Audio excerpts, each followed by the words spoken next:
All right, it is of the hour, so we'll go ahead and call our meeting to order with the invocation and the pledge by the Honorable Henry Livingston III. Please bow your heads.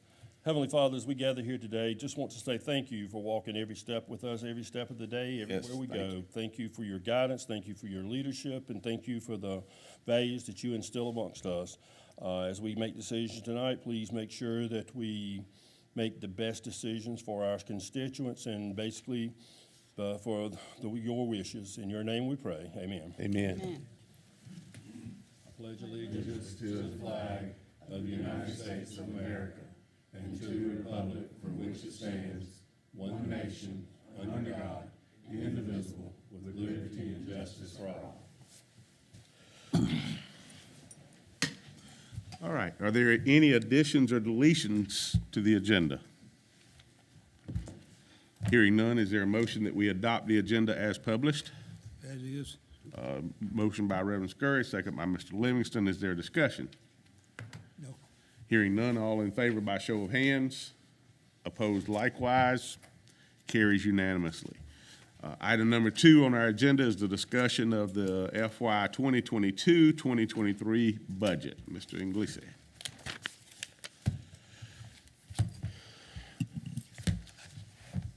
Good afternoon. Good afternoon. Well, I thought we'd get started with just a short PowerPoint presentation, just summarizing the budget.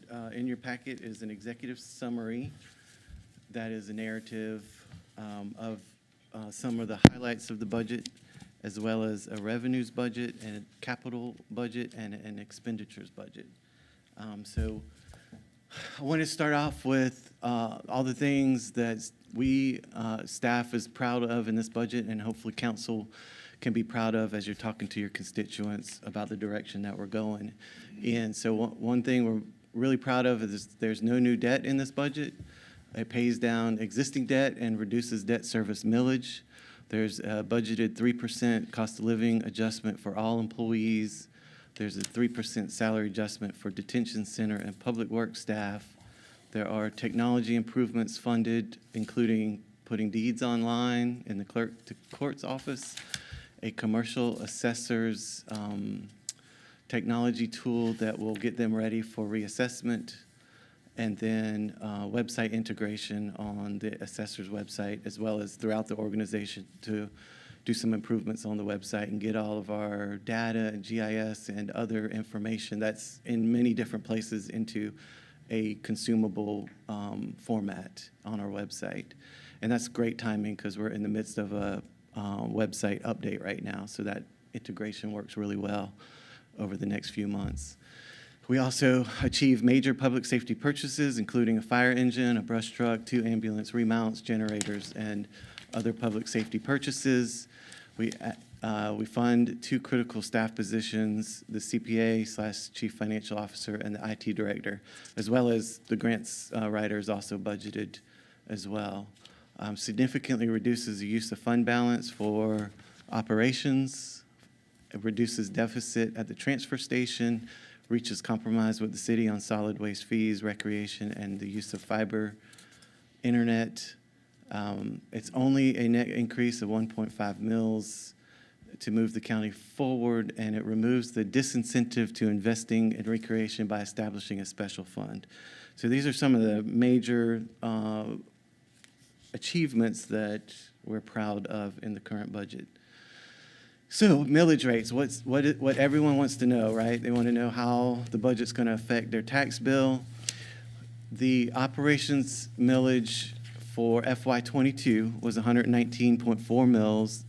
When you add the debt service millage, that was an additional 7.7 mils. And so in the current fiscal year, not including the community service millage, the operational millage was 127.1. The proposed budget does not change the community service millage, so it's not included in the following calculations.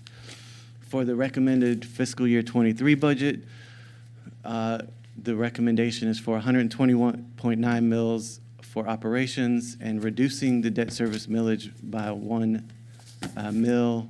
And in talking to our auditor, could be possibly 1.1 mils But we're looking at a reduction of 1 mil on the debt service side for a net mil increase in the recommended budget of 1.5 mils.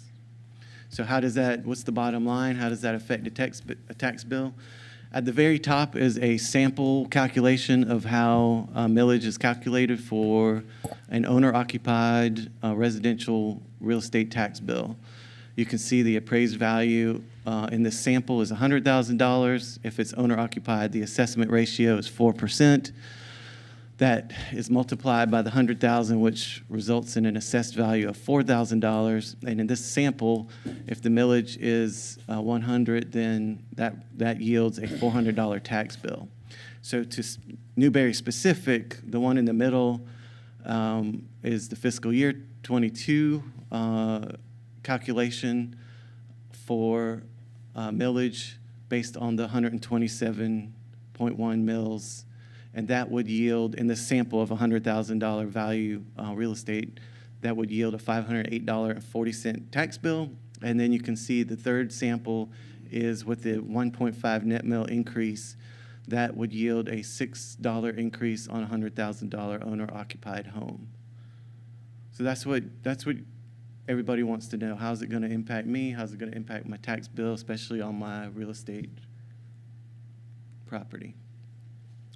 So currently, we're working up until this afternoon on corrections and edits and fine-tuning and making sure we were getting everything accurate. And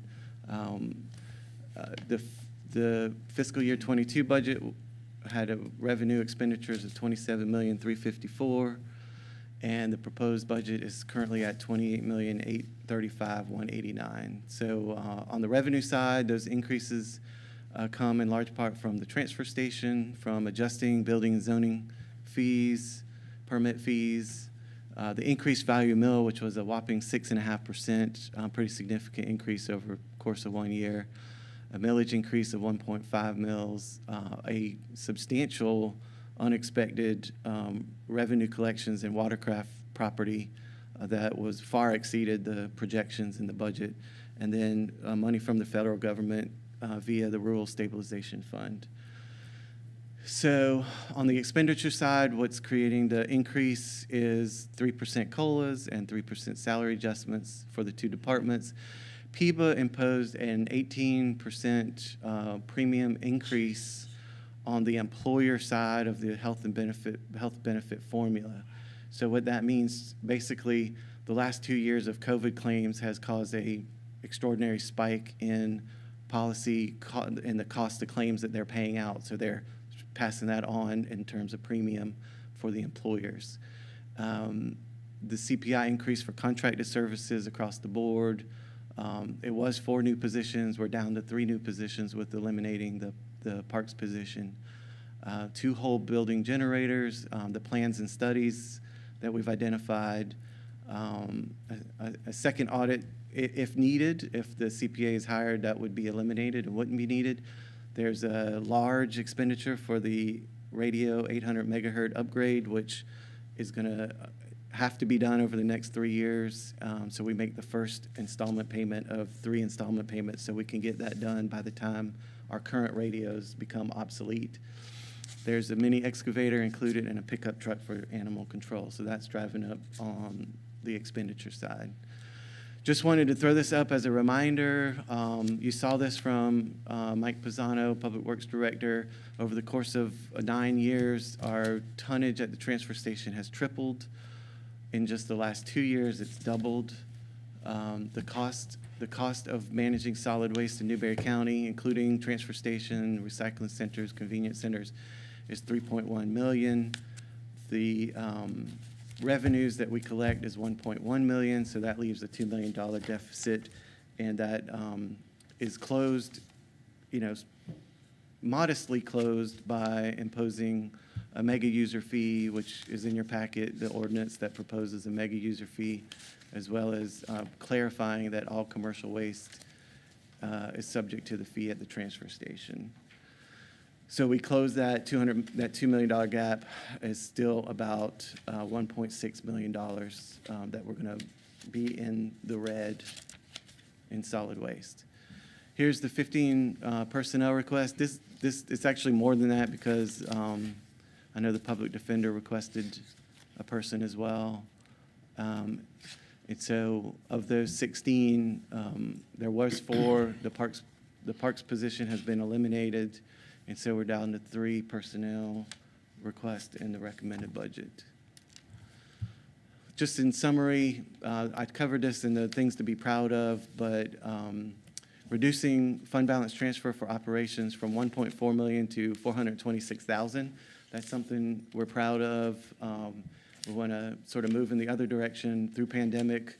Increasing fund balance transfers to balance the budget was probably a prudent and good thing to do, but now it's time to kind of move those fund balance transfers in the other direction and start minimizing them, especially on the operations side. For capital equipment, we utilize just under 400,000 from fund balance for a total of 824,000 in fund balance transfers. No new debt in fiscal year 23, very proud of that. Pays down existing debt, which is going to result in a debt service millage reduction. The 3% COLA is something I think we're all hopeful for, that gets across the finish line, considering the demands put on staff over the last several years and the inflation, the extraordinary inflation that we're all experiencing. This budget uses $725,000 of ARP funds for some of those public safety purchases. It includes a new roof at the community hall and other building improvements. Technology improvements include the deeds going online and the commercial appraisal software and the integration on our website. Reducing the deficit at the transfer station and setting up parks as a special fund so future investments are not hindered by the disincentive of paying out based on parks budget. Of course, my narrative includes future considerations, and usually that is a signal for risks in the budget. There's always inherently risks that have to be considered. It's impossible to predict perfectly a budget for a future year, but hiring the CPA and the IT director will enable staff to continue making additional technology and fiscal transparency improvements, such as automated timekeeping, paperless paycheck stubs, getting our transparency portal up online so that our fiscal matters can be, in the wide open and shed a light on all of our transactions. So all those, we need those staff to be able to get those big projects done. Invest in a grants writer, which could be which could pay off for infrastructure especially. One of the risks in the budget is that fuel costs remain unpredictable. We don't really know how long they're going to be inflated or whether they'll go up or maybe come down over the next fiscal year. Of course, the war in Ukraine could have an impact globally and here at home. Once the comp and class is done, there's going to be a cost to implementing that, and that could be a substantial cost, and it hasn't been budgeted in this budget. And so that's something for future consideration we'll have to keep in mind as we budget for fiscal year 24. The cost of fire safety emergency services transitioning from all volunteer to either some professional paid or a hybrid of volunteer and professional paid, or maybe all professional paid. So that's a big issue that's hanging out there that we're going to have to roll our sleeves up and dive into, hopefully in the near future. There's an unknown cost to converting the general ledger. I don't think it'll be particularly expensive as far as the software cost, but we just don't know at this point. We have some demonstrations scheduled right now. We've invited the department directors and the elected officials to come view some vendors' demonstrations for the general ledger to convert what we're using now to something that meets our needs better. And so those demonstrations will happen over the next couple months, but we just don't know at this point what cost might be attached to that. And then, just thinking long-term, thinking into the future, kind of, dreaming about a perfect way of serving our citizens and reconsolidating our departments, the auditor, treasurer, building, planning, finance, HR, parks and economic development, bringing everybody back together under one roof to better serve our citizens. That's something that we'll continue to talk about and analyze how we might be able to achieve that sometime in the future. I don't think that's on the front burner for this budget or next year's budget, but something to continue to plan for and think about. And with that, that ends my summary, and I will have a seat and we'll take questions at your leisure. Do you have a copy of that, or is that just? I would send one. Most guys, all of that is in the executive summary, but we'll email the.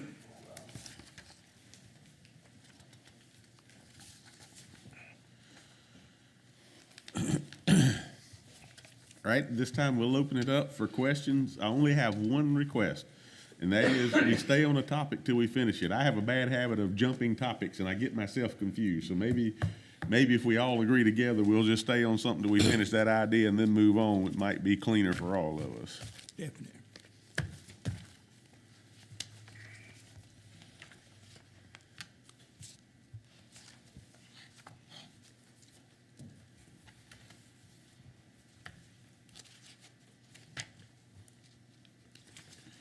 Well, I've got a couple of questions. First, I have a comment, and then I have a couple of questions. I would say, Christopher, I appreciate the hard work on this to you and the staff and all that was done. And as beautiful as you laid out what our anticipated portion of tax increases might be, that always comes with an asterisk beside it that the school district, which is 2/3 of the tax bill for most citizens, we have no control over. And so while our portion might end up being $6, certainly that is not indicative that that's all the tax increase would be for this year. So I always like to give that caveat to everyone when they're looking at their tax bill, because I think that's important to note. Does this, I sent you an email earlier this afternoon. You may have responded and I missed it. I kind of had a crazy afternoon. Does this include the utilities and loan services for the fire and rescue? I thought I saw that noted. I don't believe it does. There was discussions with, and is Tommy here?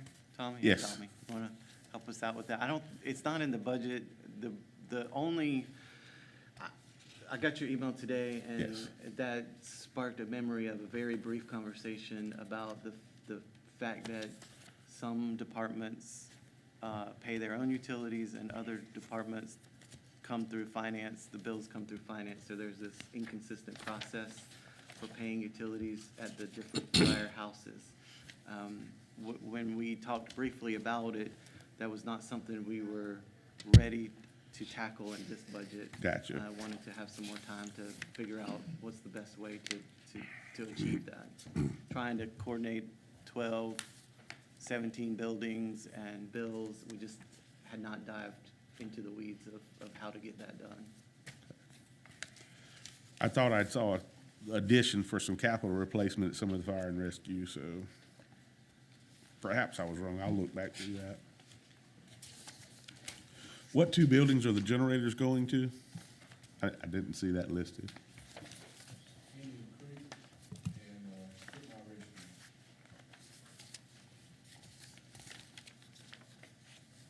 Okay.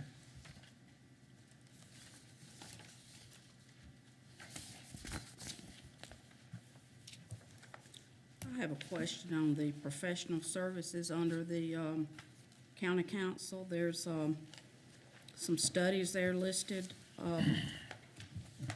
One is the Park and Recreation Master Plan for $55,000. Can you explain that? Yes, ma'am. At the budget planning session, I think it was brought up that we don't have a guiding document for what Parks and Recreation looks like for the whole county. And to my knowledge, there isn't a Parks Master Plan that has been adopted by council, to my knowledge.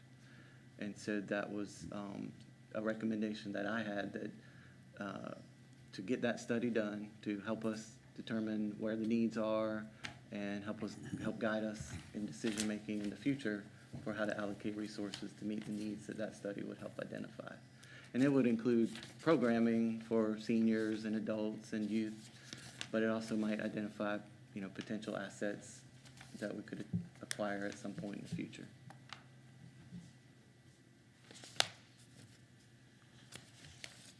And the emergencies, I'll maybe come back to that in a minute, but the emergency services, that's gonna study about trying to see where our needs are to go, keep it, manned at all times and where we need to go from that. Yes, ma'am. That study is gonna study the county as a whole, study our existing public safety assets, fire rescue, and then make recommendations and identify options for the county council, whether that, what kind of options are out there, whether it's a hybrid version for a while so we can, eat that elephant one bite at a time, or whether it's, creating I hesitate to use the word consolidated, but a unified district that's, everybody's working together like they are now, but in a more formal way. That study would give you some options that we could consider for how to achieve that. It would talk about how to pay for it, what the cost would be, what the needs, based on the needs today, and what the anticipated needs would be in the foreseeable future. And per our conversation, kind of offline a few months back, that would also study the personnel. I think we're asking too much of some people they just can't possibly manage all they've been given, so I think we need to throw some assistance that way as well.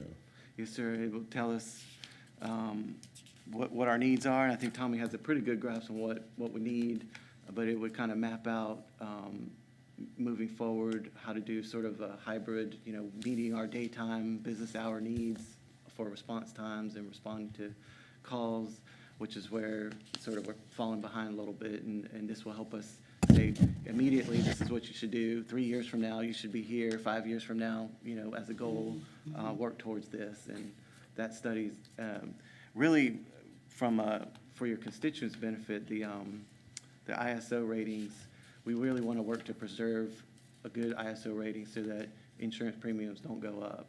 And so this study is actually going to come from a consultant whose expertise is helping maintain and improve ISO ratings. And I think that's an important goal for you to articulate to your constituents that, we want to spend this money so that we know how we can preserve and even improve our ISO ratings so we can keep our insurance premiums low. Let me come back to the Parks and Rec master plan. I think that's a lot of money to put into that when we know we own no facilities except Mabington, and we only help coordinate this with city and Prosperity. I think that's a big fee out there that right now we really don't have much of a program but helping to coordinate it. I work 50 to 60 hours, so I beg to differ. I think the idea is to get a coordinated program where we're reaching out to the rest of the county, or at least look at the possibilities of that. Maybe some walking trails, some adult programs, that kind of stuff. To me, personally, one of the areas we're lacking in the county, I know we have a lot of deficit areas, but recreation's one of them, and I think we need to do a better job serving more people. In my assessment, we've got 38,000 citizens. 28,000 of those are outside the city of Newberry. We have a commitment and duty to all of the citizens, all 38,000.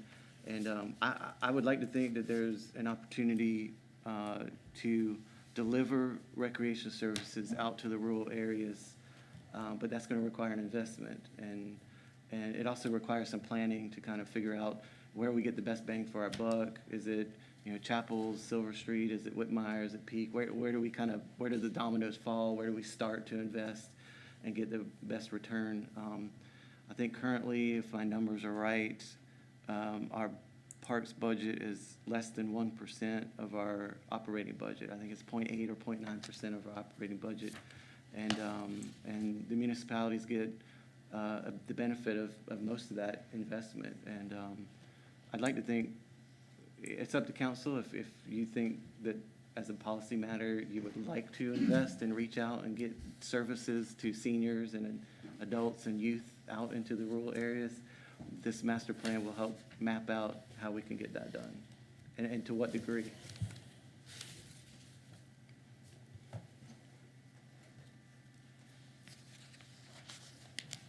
I had a question, two-part question on the raises. Want to clarify, those are cost of living increases across the board, correct? Yes, sir. The Okay. 3% across the board, and an additional 3% for detention center staff Okay, and for public works staff. okay. That's the second part of the question. I think, unfortunately, 3% is not even gonna be half of what it has gone up. I think that's what we can do, and I think that's a big help for right now, but, I think inflation is near 8% now, 7.5%, 8%, and so I know that everybody's feeling it. So I think the least we can do for all the employees across the county is to make that a cost of living. That other part is indicated, the second part of the question is that's indicated as a merit raise on the detention side. I don't understand that to be a merit raise. In the big printout sheet that we have, it says 3% COLA and 3% merit. I understood that to be a salary makeup on page 9 of the large ledger. Yes, sir. It's a salary adjustment is what the Okay, intention is. so merit would be not a fair classification. I think the confusion there was the request from the department was for a merit. So I think that's how that got in there. But it's just Okay. a salary adjustment. We're just trying to keep Across the up, board. trying to stay competitive. We know we're having retention issues there. And so, yes, sir, it's a salary adjustment for the department. Okay, because the intent is a new employee would come into that salary. Correct. Okay, all right, just want to make sure. I about want that. to clarify too that we have the comp and class study money already. Correct. It's in this year's budget? Correct. Okay. And we've got, the RFPs out there, and the window is closing, I'm not sure when, but pretty soon. So we're rolling forward on that. So that if we don't get it done by this budget though, we're only allowed to hold that so long before we close our books. Is that not right? Yeah, I think we can encumber it through a PO, and Through a we should be able PO, to do just that. encumber it? We should be able to do that before the end of the fiscal year. I know sometimes you run into those Yeah, in the middle of two budgets. Yes, ma'am. And I've wondered how we would handle that without losing it. we're hoping we can move fast enough to get it fully encumbered, but it's something to be mindful of for sure.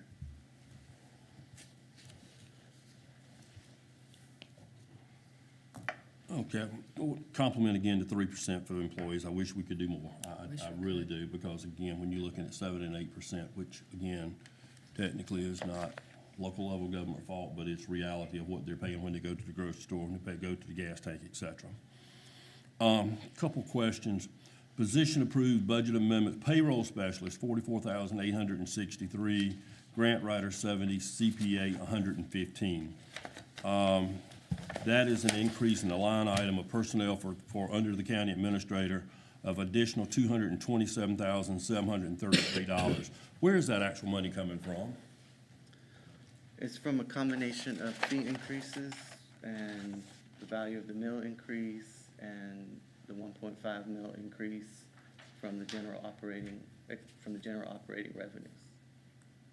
The FELO money, all the sources of revenue that are available to the county. Okay. Next question, have we maximized for as buying equipment, et cetera, from the American Rescue Fund money? I know we got some of our stuff that we're buying out of that, am I correct? Yes. Are there any other things that while we don't have to use technically taxpayer dollars, local taxpayer dollars, maybe I should clarify, is there anything else that we can buy to help make our emergency services departments better? Well, I mean, there's a long list of things that were requested for by Mr. I guess Vaughn. my whole thing is, I'm not trying to put you on the spot with that question, it's just that while we can use it, if we can use it for that type of stuff, I would like to see us do that, then put it year from now, 2 years from now, on the burden of the taxpayers, if local taxpayers. That's just a thought process that basically to be thought about. Can I Yes, add to that? please.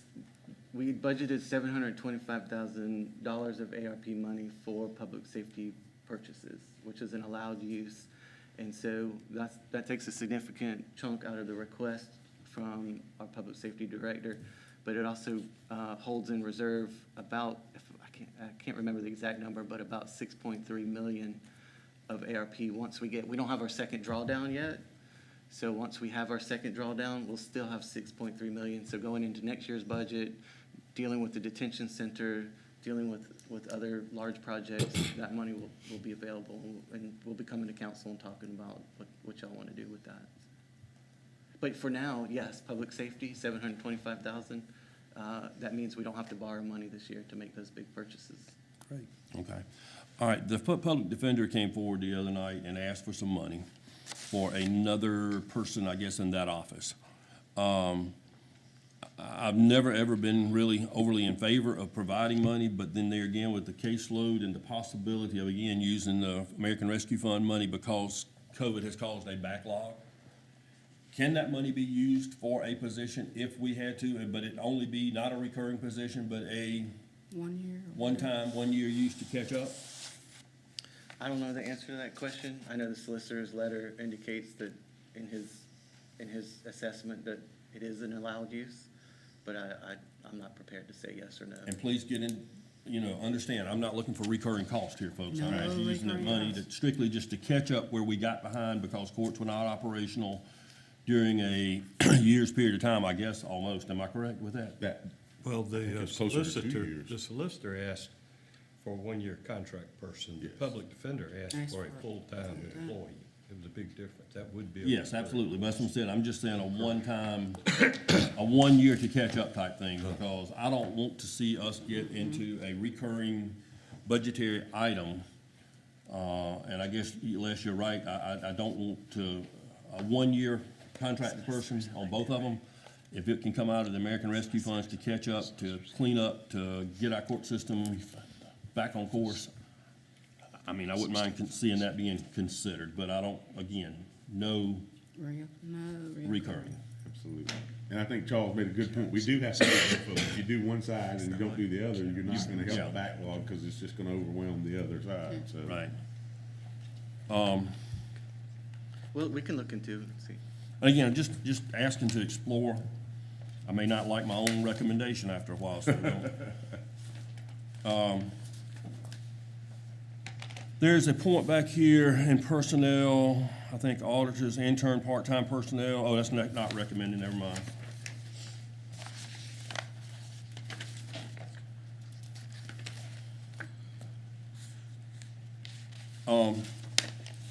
The position of clerk to council, where, I mean, again, we have had a part-time position, that's coming back full-time, I guess, to clerk to council. Is that money already appropriated and money already in-house, or what is that coming from? That money was appropriated in the budget amendment recently. Okay, all right, well, let me ask a couple questions then. The person that we had in the position that was operating out of that room, trying to stay away from names, where did that money go for that particular position? I'm not sure which position. The administrator's assistant? Yes. Yes. It's still in the administrator's budget. And under, Not filled position or? Right, it's a vacant position. so that would come under your, No, I'm sorry, the clerk to council, the previous administrator's assistant position is a budgeted position in the administrator's department and has been vacant, I don't know how long, but you know who left. And so that's in the administrator's budget. The clerk has been a part-time position in council's budget. And so this moves that part-time position to a full-time position in council's budget. but the money that was used for that administrative position was actually what was clerk to council Back then. at one time that has then got transferred to administrative. So I'm guessing, what I'm saying is, to keep from increasing the budget, why can't that money be used for the clerk to council? Because then I wouldn't have an assistant.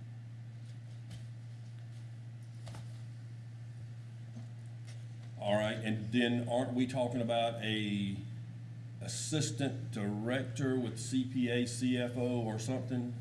Yes, And that position is being looked at around 100 and, to be competitive, on the high end, 115,000, compared to likewise, like-sized counties offering 105 to 110.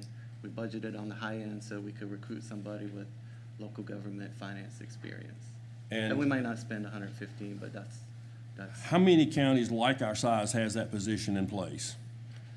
a CFO. I don't know off the top of my head how many counties, but we looked at the positions in finance for all the Tier 4 counties, and I can say confidently that we have fewer positions in finance than most of our like-sized counties. Okay. I guess part of my, concern here is we're looking at adding a good bit of budget money, even though I know the numbers are not looking overly crazy for us, the millage increase. But when we're looking at adding a CPA at that kind of salary, we, looking at an administrative assistant, is that the correct terminology? That's already budgeted. It's already budgeted, but it's money that was at one time used for I don't, clerk to council that now we're just sliding over into something else, which technically is increasing the budget. And a payroll assistant. Yeah, and then a payroll assistant, which I totally agree we need one. So I don't have a problem with that line item increase per se. Then I guess my other question is, we also had I don't know exactly what the title was at economic development, and I don't see that position in the budget. Where was that money absorbed?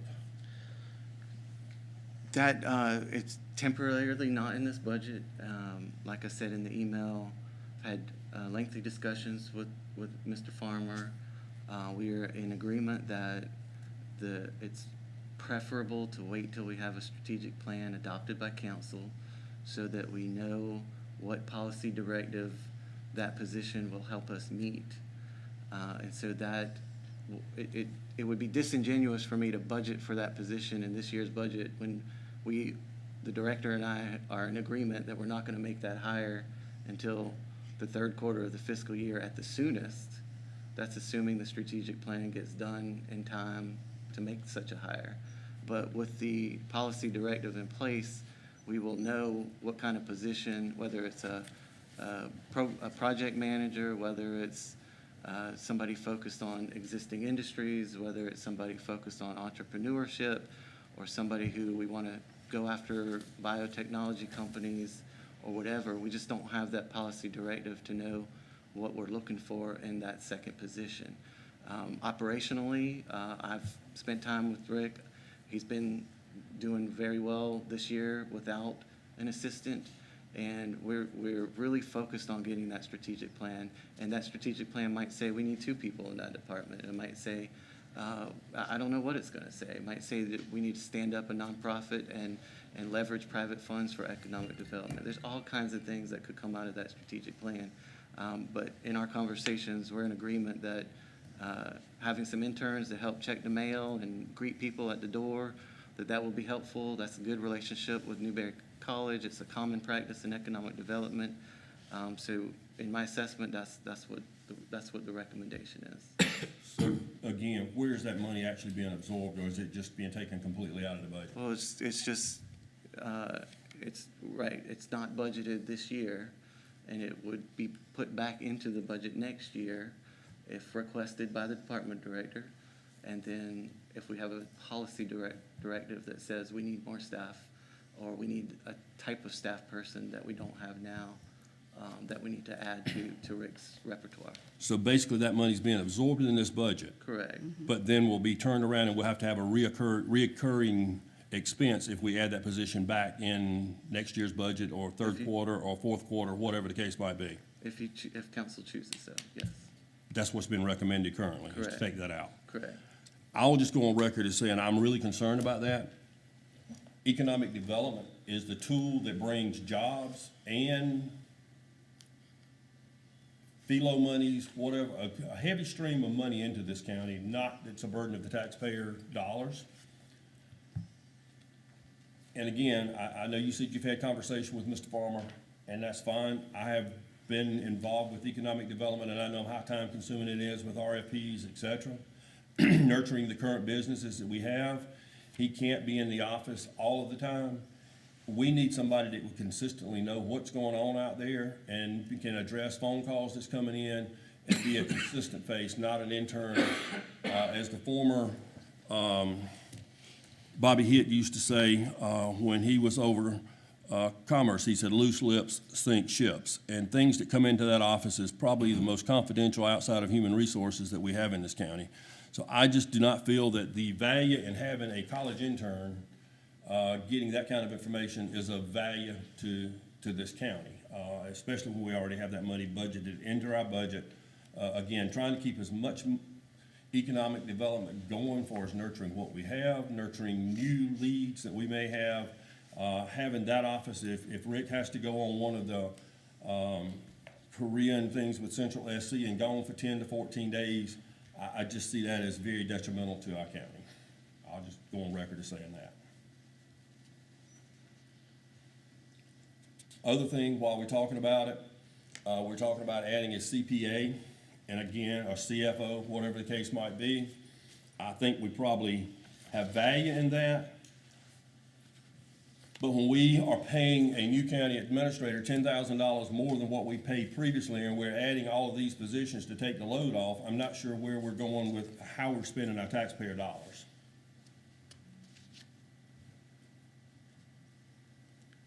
And I guess that's kind of, for right now, that's kind of my comments.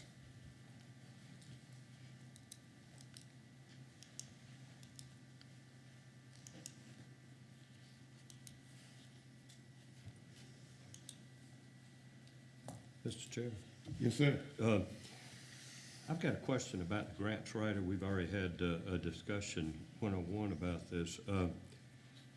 As far as hiring that as a full-time position, recurring, there's also a note in here about potentially using contracted services until, I guess, somebody produces to me 5 grants, and the amount of money that each one of those would bring in that we currently don't get, that would offset the cost of that job, then I couldn't support that job. I could support giving some money under a contract till we assess the benefit, the return. But can you give me 5 grants that we don't currently get, that we would get if we had a grant writer, and how much that would total up to be? I can't, off the top of my head, give you 5 grants. I know that public safety has had a history of writing some fairly small grants. I mean, there's grants from the State Parks and Rec and Tourism Department that we're not getting. You know, there's infrastructure grants that are coming online. You know, as an alternative to hiring somebody, we have reached out to 2 consulting companies that provide grant writing services, and their focus is on the infrastructure money that's coming from the federal government. So that's an alternative that we can continue to explore if this position was you know, maybe reallocated to an economic development position or otherwise eliminated from the budget. So there are I think that would be a alternatives. good interim move to reach out to a contract, let that contract see what kind of return we can get, and if that contract produces more money than it cost us, then that's a good justification for making that a permanent position. But until we have that kind of objective knowledge, I think to go into a full-time position that we're not sure whether or not in the long run it would be sustainable, I would not be in favor of that right now. And that got in there from comments from the budget planning session, so I was just trying to meet, you know, the comments that I heard at that time.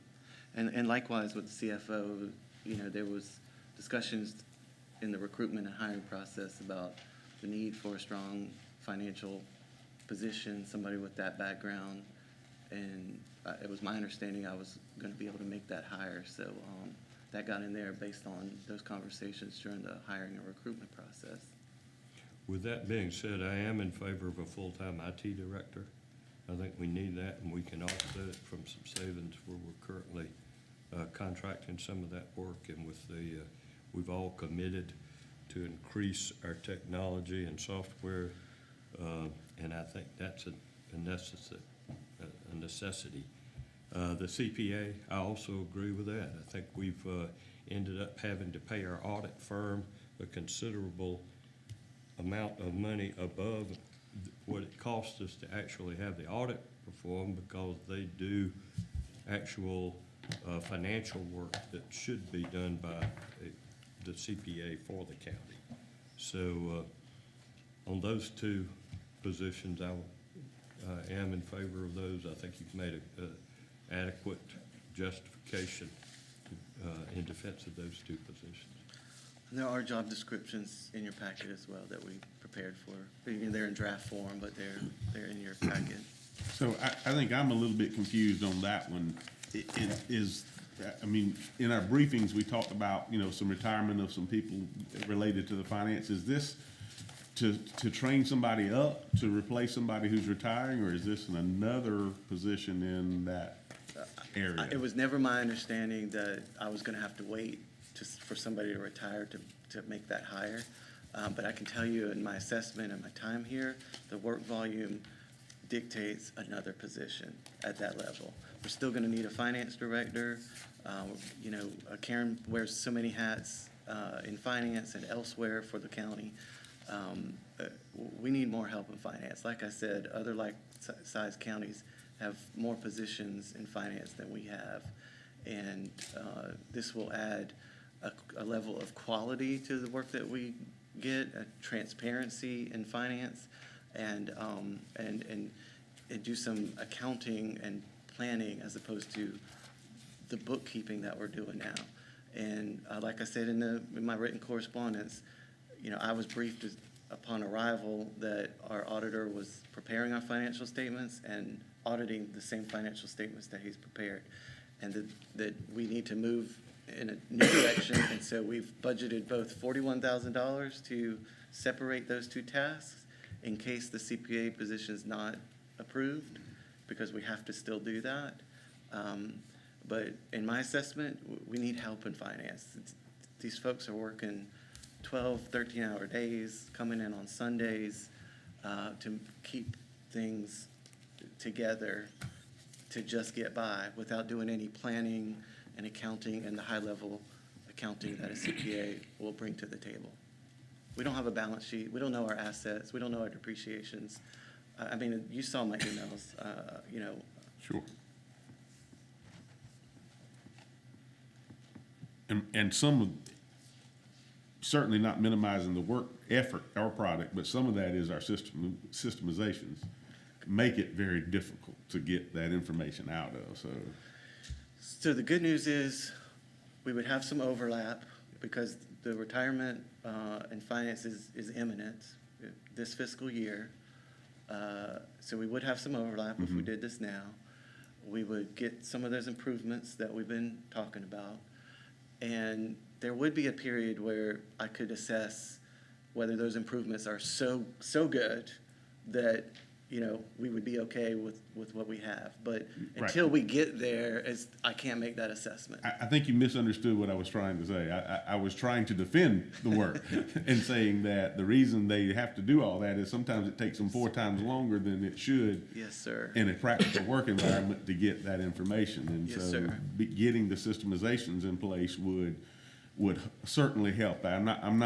I wasn't arguing with you. I was actually defending their work product on how hard they have to go at what they Yes, have sir. to do. I think sir. part of what you're saying is the lack of technology causes, Yeah, our systemization is, I've seen Karen have to spend hours upon hours looking for something to reconcile through paper ledgers, and, that's insane in this day and time. And so, I think the archaic way we do money management as far as the networking and systemizations causes some of our overworked this as well. Yes, sir. But there's nobody better at it than them. I'm not making light of it, I'm actually defending their work. Yes, sir. Agreed. I totally agree with you that their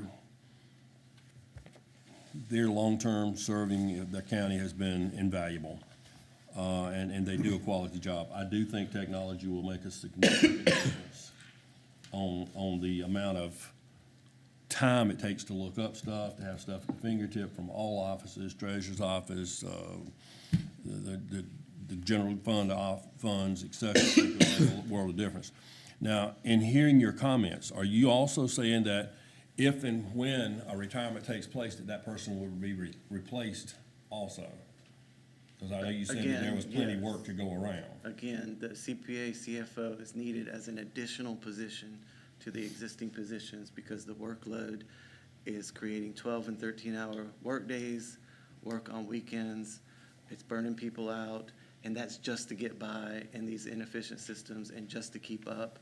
And we're growing, and the burden is just getting bigger and bigger and harder and more cumbersome on our folks. So yes, it's an additional, the request or recommendation is for an additional position.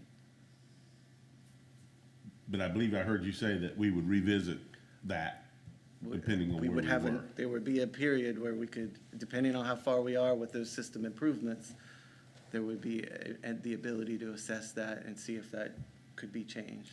But under the current conditions, the need is there. So I think you do this well with all of us, but I think a caveat to that would be we would want to be involved in those discussions. Well, and I will somewhat beg to differ. Okay. Because I'm not totally in favor of this. Gotcha. We're increasing the administrator's budget by $200 and something thousand. That's a pretty significant increase in a $27 million overall budget. And then the other thing is, it's kind of like a lot of things that we're being told is to study. We need to get the study done first. Well, until we have a study, how do we know what we really need to pay these people? Where do they need to fall on a payroll scale? Because we haven't done a study on this one either to know where it should really fall. I just don't want to go frivolously spending taxpayer dollars. Absolutely.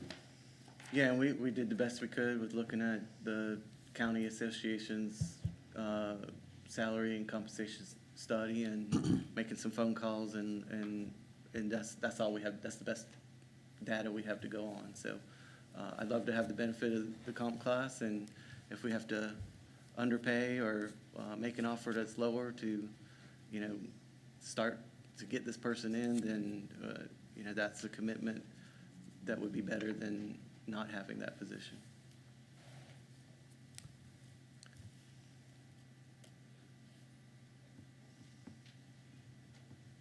I guess my thing is when you're looking at an increase in the administrator's salary by $10,000 and then again another 227, we're talking about a $237,000 flip over 1 year in that budget. That's pretty significant.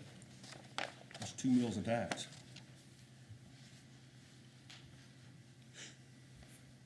Well, Buddy, one of the things I think you have to think about is that when you hire a CPA, they're going to come in through the door with a certain amount of education and experience and knowledge that our finance director, when she retires, we're going to have to replace her, and we're not going to be able to just replace her with somebody and teach them how to be a bookkeeper for the county.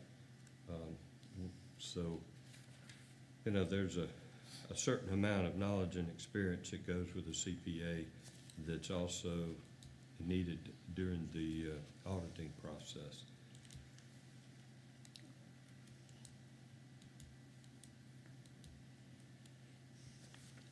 I guess we've talked about contracting. I mean, could that be something contracted? Well, we're currently contracting part of it with our auditor, and I'm not sure what's their contracted portion of that audit cost. The That's second really audit? more bookkeeping. The $41,000 is a new expense that's been budgeted to contract the minimum service to prepare financial statements for the audit. So we would So be we wouldn't get- basically talking maybe 40% that we're spending now for what an entire full-time person would cost us. Yes, and we would only get the minimum of preparation of the statements. And we wouldn't get any of the other skills and knowledge and expertise that they would bring to the table. All of the contracted services would go away? The 41,000 would, not the preparation of the audit. That's a line item that stays in. And how much is it? I don't remember. Do you remember what we spent on it? One was 60, one was 40. So it would be the 60. You have to have, you still have to have that. You have to separate. have that to balance the Yes. the You're outside, still you have to required have an outside one service for that. outside Yes. To audit the statements that you prepare. I believe that's a state mandate, correct, that you have an Yes, sir. external audit? Annual yes. Yeah, you gotta have that. That's right. But you don't have to pay the 40,000 in additional Correct, services. correct. Yeah, it never seemed right that somebody came in and did the front end work and then came back and said, yes, I did a good job. That seems kind of fundamentally wrong, yeah. Pretty fundamentally wrong. Yeah. One of our political heroes of the past would say, I asked my lawyer, and my lawyer said I didn't do anything wrong.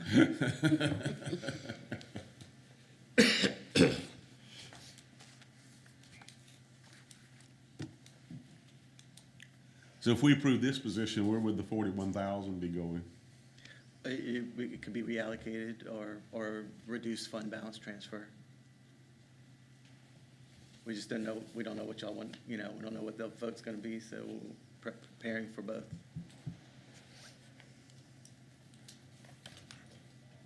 But given an amount like that, it'd have to come before council to do an amendment to the budget to move it.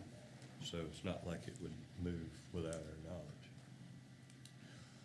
Speaking of which, and I'm gonna jump subjects because you jogged something to mind. I would like to see, it would take a whole vote of council and we can do your opinions, but our current limit that they need to come to us with is 25,000.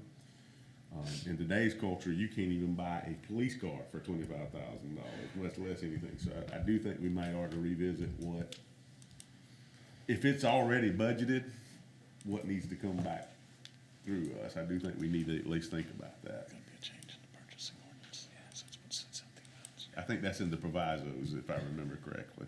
It's also, Mr. Chairman, at least part of what you're talking about is in the purchasing ordinance. That's what Gotcha. sets the limitations for what the I got you. administrator can have, what Crystal can have, and others. So that would have to be changed. I mean, it's just a matter of changing the ordinance.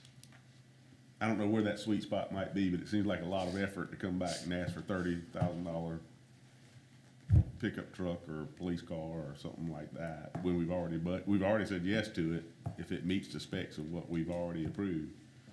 But I do think there needs to be a limit that comes here. There's certain expenditures, we need to know if that much money's going out as a council, so I think there is a sweet spot there. I'm not sure 25 is it anymore. Yes, sir. The HR position, is that money been absorbed, or is it gonna have to be another line item when we finally hire someone? The HR position is unchanged, So the money is still there? correct.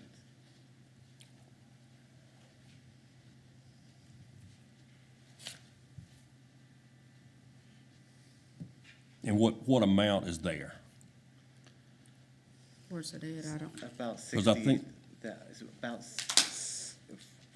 just from my memory, it's about 68,000 was the salary at the time of the resignation. 67.5 or 68,000, somewhere around there. So it is there, it's not money that's gotta be found, Correct. because I think that was communicated to us. I mean, unless we made an offer for more than that, but today we made an offer at that, so that's good news. There's no need to budget anymore for that position. And we're currently spending about that much on a 3-day-a-week part-time person, correct?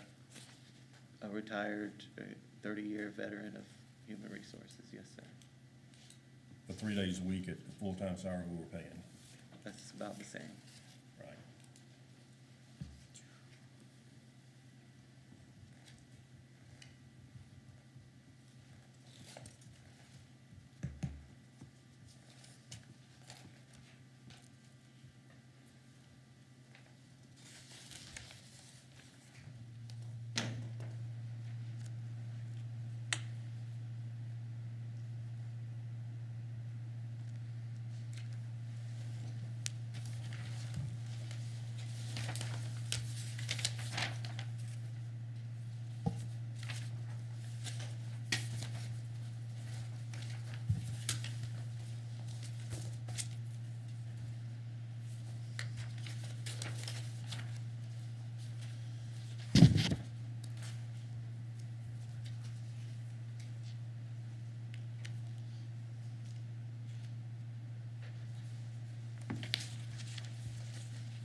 When we budgeted for our software upgrades, where did we get those numbers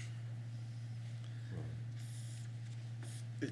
You want to, is there a specific one? Because the assessor requested 2 technology upgrades. So that's one of them. And then the clerk to court for getting the deeds online, there's a technology upgrade cost that's a recurring monthly subscription cost. So those 3 are definitely budgeted in here. I just wanted to make, when we talked about our software upgrades and including those in the budget, if we haven't gone out for bid, I just wondered what was our basis on selecting those numbers to budget. For the assessor's one, the assessor's budget numbers? Or For all of our software that Okay. we indicated we were going to upgrade. Yes, our, sir. So I believe the clerk to court is an 42. existing vendor, so they're just upgrading the services with an existing vendor. And it's a nominal, I can't remember how much it is a month. 4,200. Pardon me? 4,200, For the year, yes, that sounds about right. For getting deeds online. The assessor,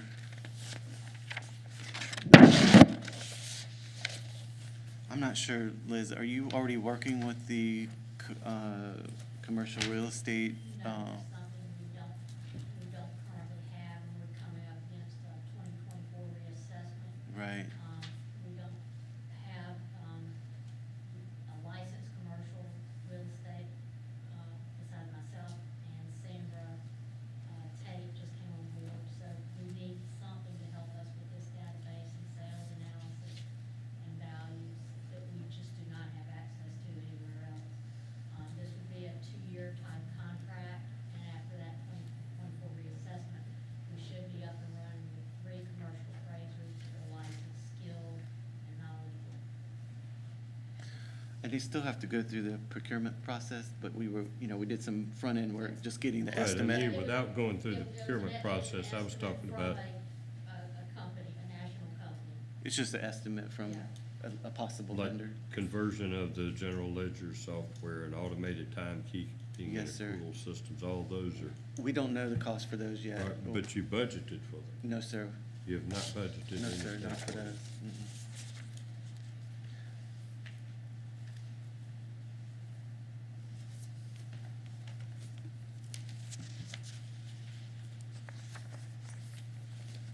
so you're talking about the software to upgrade for finance, that we're gonna hire CPA, but we didn't budget for the software. Well, we're so early in that process. We are meeting with potential vendors to do demonstrations. And there's such a suite of services that we could potentially sign on for. For general ledger, we could consolidate payroll. We could consolidate the treasurer side, the deposit side. The auditor has made clear to me that she's not interested in changing her software, but we have to go through this demo process, see the suite of services, decide what suites of what services meet our needs, and then we'll be able to get estimates. And I'm not prepared to venture to guess how much it's gonna be. I don't think it's gonna be a lot. We spend money on payroll, so if we were to consolidate, that would drop out, and we'd have one vendor for general ledger and payroll and direct deposits and the treasurer side as well. So it's just, there's so much potential or possibilities, and we're so early in the process. I mean, we could put a placeholder in there, but it would be totally arbitrary at this point.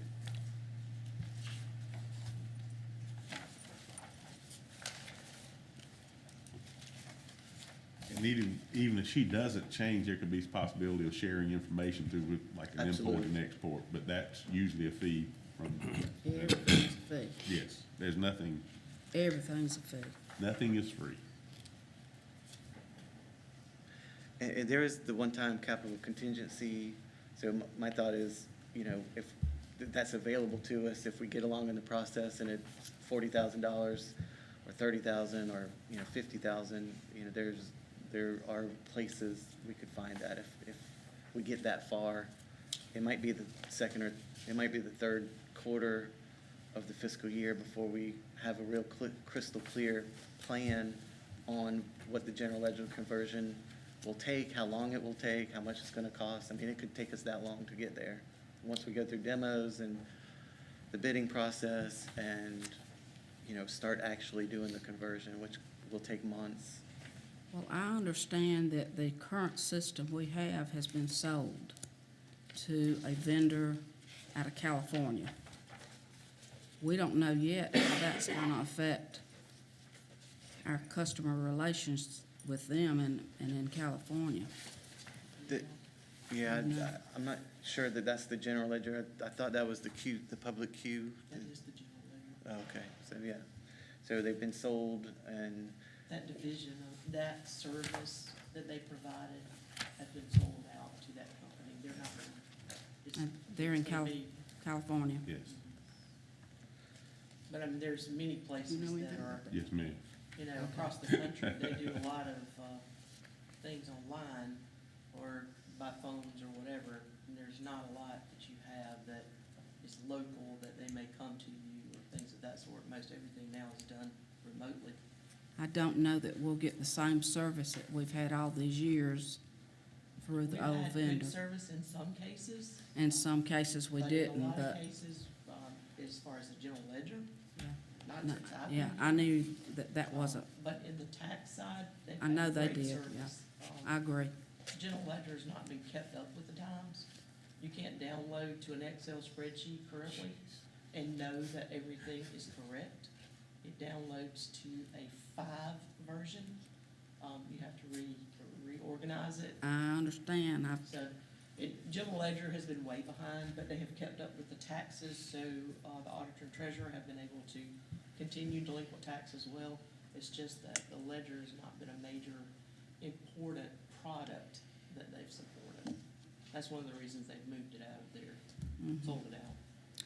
Do we know if this new company has an office anywhere close to us? I don't, You I've don't? not heard of anything. I've not seen a lot of communication other than they just recently asked to do a demonstration for the new provider. But that's all I've heard. I haven't heard the detail behind that.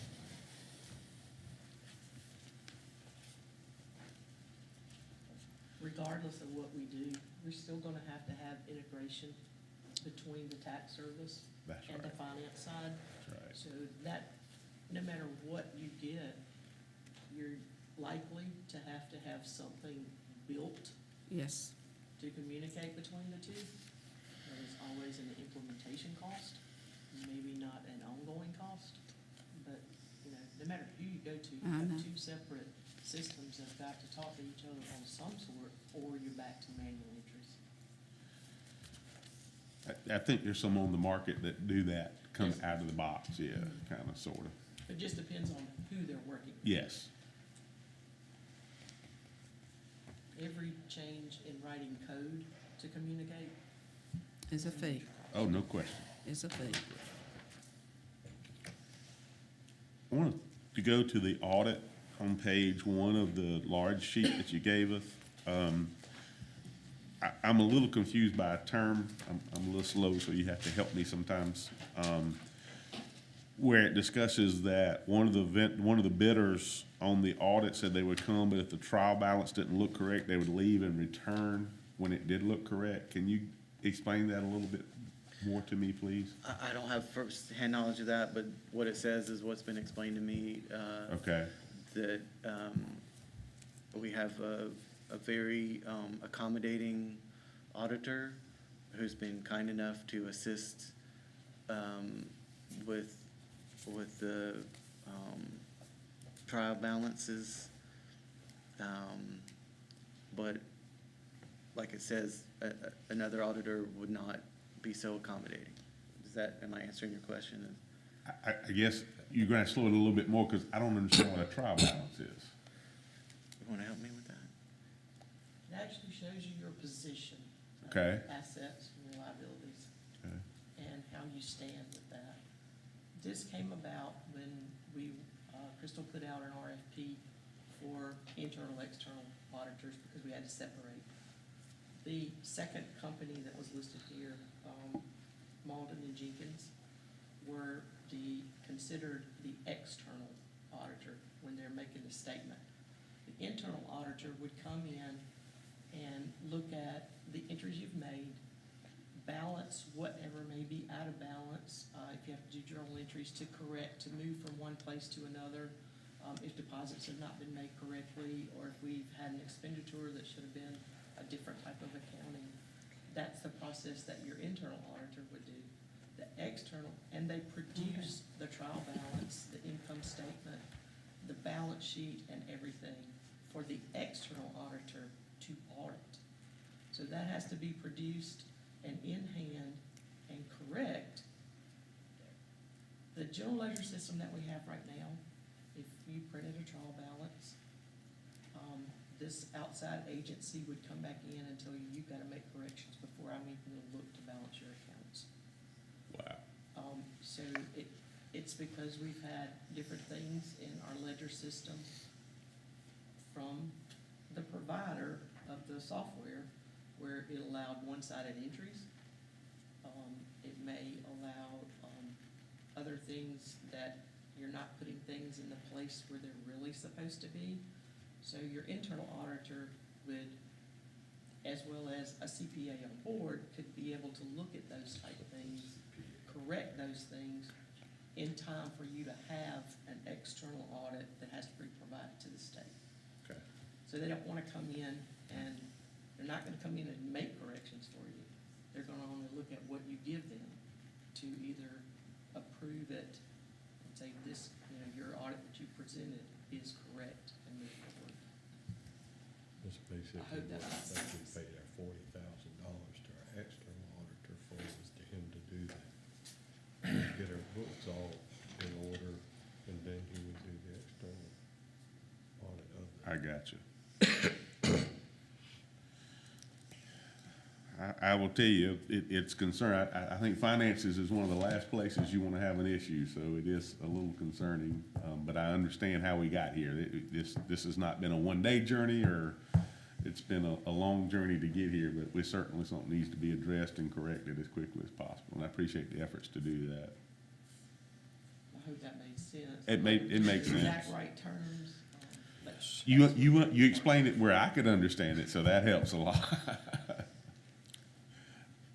Sometimes when they start talking geekanese computer language, I have to say, explain it where I can understand what you just said, so that helps.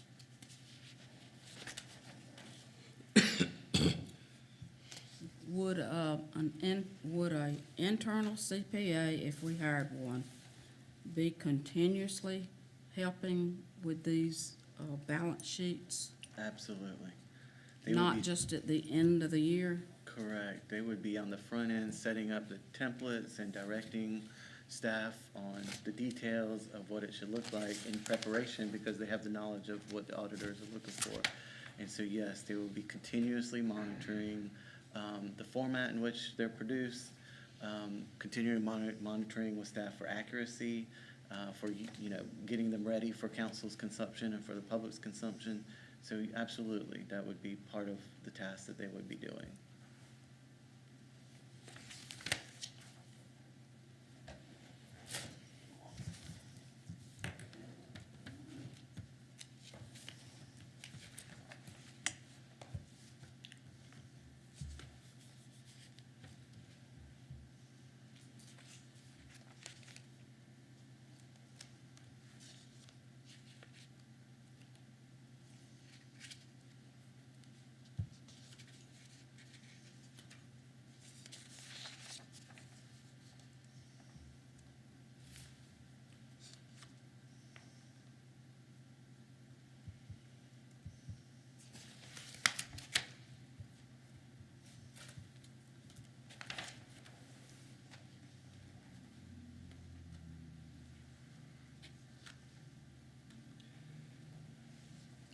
The line item on community hall, I think we had agreed to pay for the roof replacement out of capital, correct? Yes.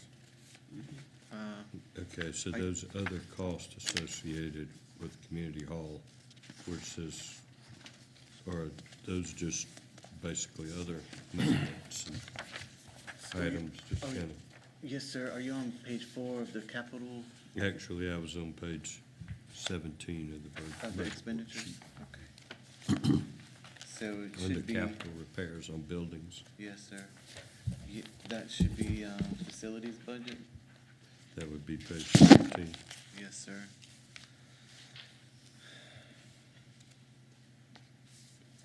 And I'm sorry, which line item? 4150 as the capital repair. Thank you. Yes, sir. That includes 82,000 for the roof on community hall. Yes, sir. The ongoing cost for community hall are in that next department that's listed there, the 8140. We have utility costs, and those are separated out from other building utilities.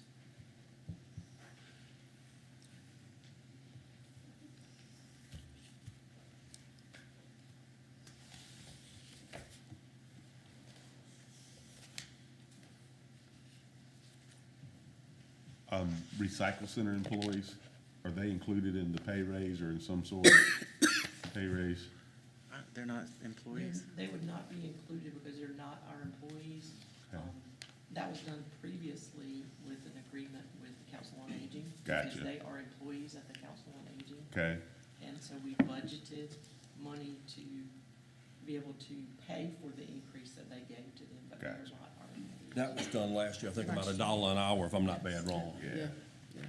Can we do something take a look at could we do a little something for those folks? That's a hard job. I wouldn't have that job. I That's a don't know difficult what they job. make but, I mean, it's up to y'all if you want to give them a raise and.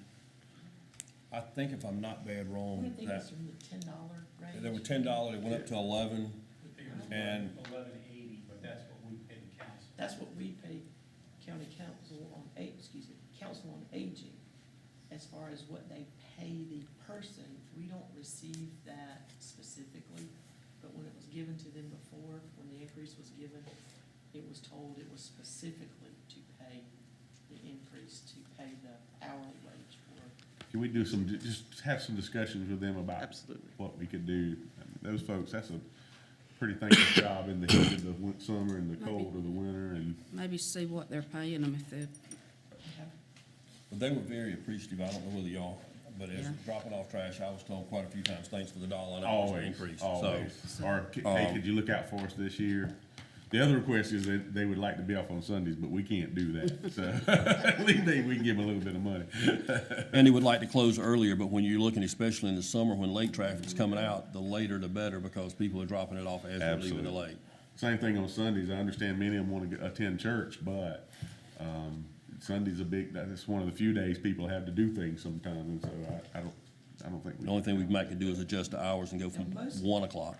Yeah, I think they do go at 1 o'clock. Most centers don't open until after lunch. Yeah, know. I think There it's may be 1 or some 2. that might open earlier, but- And then it pushes, they were just saying it pushes them late, and of course, Yeah. can't get back for night services, those kind of things. Oh, yeah, well, I'm sorry, they don't close till 6 or more. Yeah. I'm sorry, I'm not a Baptist.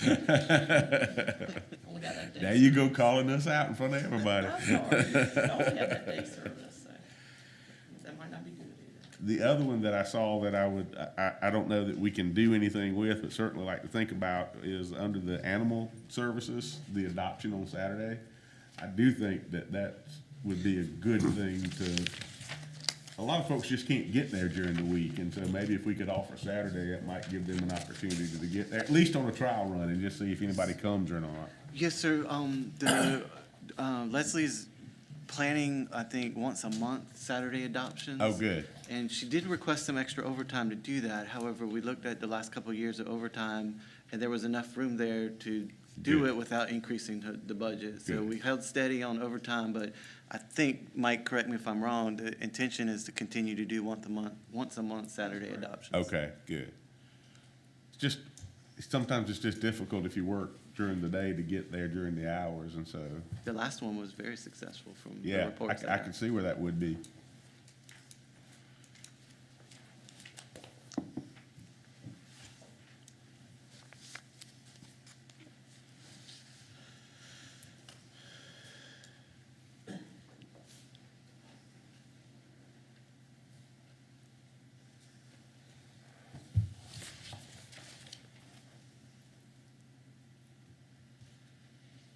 Just for your information, we currently pay $15.55 per hour to Council on Aging, but they don't indicate in the note here, how much of that is actually to employees. So I'll have to find that out and get that back to you.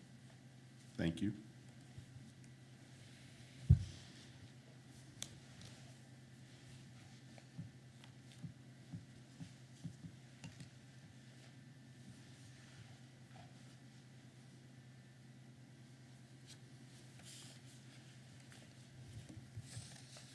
When Ms. Coleman came and spoke to us and requested an increase for the Newberry County literacy, does this $1,000 increase, is that factor in what she had requested? That's included in my From recommended 6 to budget, 7. yes, sir. Okay.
There is an additional 190 in here that, if the CPST approves the amphitheater, if it passes, that will come out of our budget and be funded by CPST.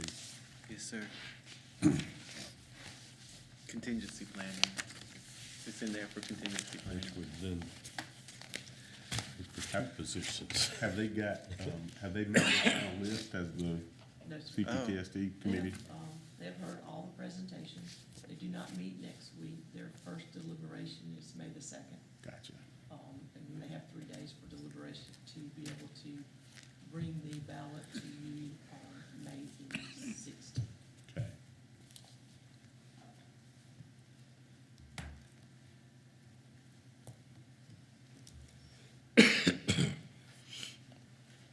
I certainly don't want to shortchange anyone, but it appears like we're either running out of questions or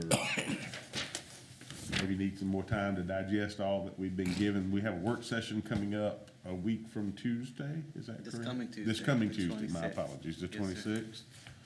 So, And I invited Theo DeBose to come talk for a few minutes about the Parks and Recreation IGAs with the city. He was part of that whole process, and but apparently he wasn't involved in the final version of the IGAs, but he was around and advised my predecessor on that situation. So I thought I kind of briefed you at the budget planning session, but I'm still wrapping my head around it. It's kind of complicated. So I thought it might be beneficial to council to hear from him, since he's got the history and the knowledge of the ordinance and the IGAs, and he's also recommended and advised that we need to make some amendments to those final documents because of some errors in the writing. So he's going to come talk to you for 15 minutes or so on Tuesday. that's gonna cost us. I'm just kidding. We could have him phone in, I Yeah. guess, or Zoom in. He still charges.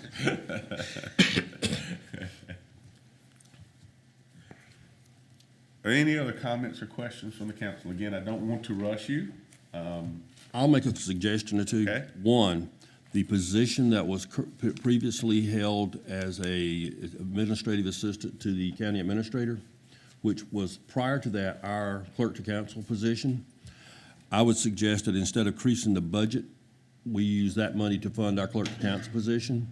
And if there's any money left over, then that can be a part-time position for the that, or it can be hired out through some interns from the college. Also, again, folks, our citizens are struggling with this cost of living increase at the grocery store. I don't want to put any more on than we have to. Our current financial director can stay as long as she wants to, as far as I'm concerned. She does a darn good job. But at that point in time, then we could hire a CFO or CAPA whenever she retires, and at that point, let that professional direct us in what else we need to hire to make that department what it needs to be. Again, I'm just trying to protect the taxpayer dollars. Anything, Ms. Everett, you want to add? Well, I've asked some questions here, and I'm not against recreation whatsoever, but I am against putting part of the funds out of the fee in lieu, which I know you're gonna bring Theo up here next week, because fee in lieu, they may be constant for a few years or whatever we design, 10, 15 years, but then they could run out, or a business could go bankrupt and leave, and we wouldn't get that money. And I think the fee in lieu money needs to be spent for non-reoccurring, unless we get into a strategic plan with our purchases on our capital improvements for fire trucks, rescue squads, public work, things we need like that, and then use it for things like one-time purchases. If we advance our program and taking money out of that, and then something happens, the fee in lieu drops down, then you're gonna be out of business with that department. And I just don't think you need to put reoccurring things out of the fee in lieu unless it is for a few years for purchasing some long, big items. I can understand that. It's a good thought.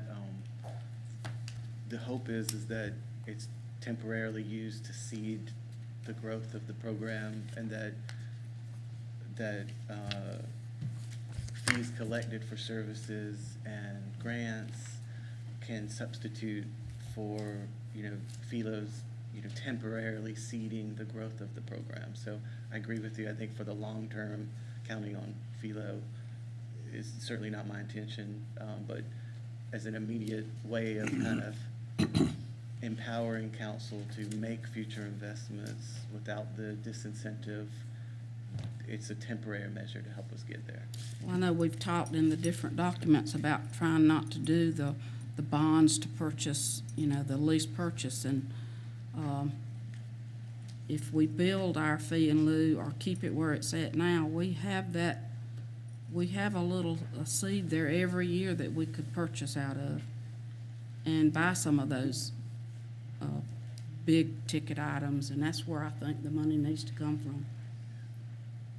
And traditionally, it's just been transferred to operating, so, Well, before me, yeah, that's how yeah, it's been. for you. Well, maybe we can change some things. Yeah, because I would agree. Not only that, I mean, we've heard, I think Mr. Hip and I and some of us on the three of us on public safety heard the impact on public safety from some of the fee in lieu agreements has been tremendous that we didn't figure. So I think that's something we could look at when we do future fee in lieus as well, is what's the recycle center impact? What's the public safety impact? Because all of that does get impacted by that. I think, if I remember right, Tommy, you can correct me, 21 times in a month to one? Yeah. So, I mean, that's. Yeah, that's too. The issue is, right now, we're transferring $1 million, last year was $1,300,000 from PHLO fees into operating. Right. So, if we're gonna reserve that for capital purchases, we got $1 million to make up for operations somewhere. So. Understood. Yeah. Colonel Scurry, anything you want to add?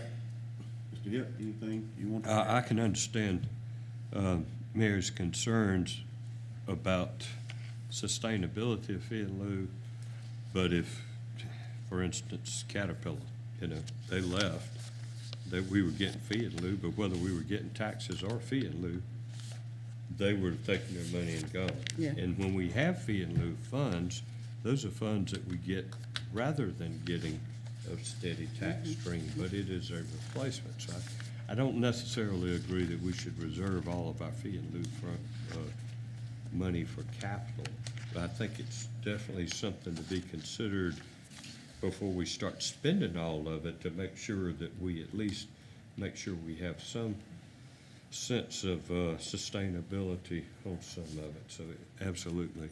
I agree. Well, our budget right now, we had, I think it was projected 6.7 mils just to pay our bonds for our lease purchases. Yeah, and That that's, would be a lot more to the budget, that if we can get out of all those and just spend as we go. and that's something I think that our And administrator has offered, that is past due and is a wonderful offering to let's quit paying so much interest.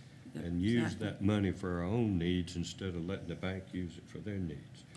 And the other thing that I would like to say to the administrator and to the staff is thank you. We are having the discussion this year at this time in the depth that we should have had Exactly. last year, that we didn't have until the very end of the process, and that was a concern to some people.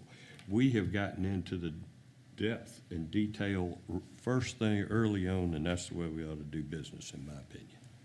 Thank you, Christopher, and your staff. I echo those. I would hope that, I didn't look, but that somewhere in the budget, there are some new chairs for county council available. There are. That good.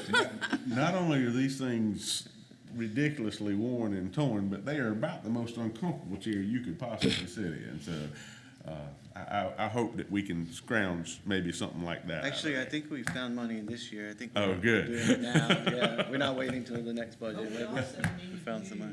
you to help in that decision. Okay. Those were chosen by someone who didn't sit in them. Miss Airwood will be we- glad to do that. No, Mr. Reader was in the office and we had him make I an might have executive. you I got sit. As often as we meet, you'd think they were very comfortable. They are not. I leave every time with a backache and everything else. So, Might have you one a little bitty short. yeah. All right. Hearing no other discussion, we would move to public comments. Is anyone signed up for public comments? And even if you didn't sign up, if you'd like to make public comments, we'd be glad for you to do so at this time. Are you getting up to speak or to get the list? He's looking for the list. Oh, okay. Great. You had to get the- Only one signed up is Grady Wilson. I believe he saw I his, think he was waiting to see. I believe he saw his councilman and left. If not, we have a number of department heads and representatives of elected officials here. The floor is open if you would like to speak to us under public comments or anything that you would like to, well, not anything, but most anything you'd like to say to us.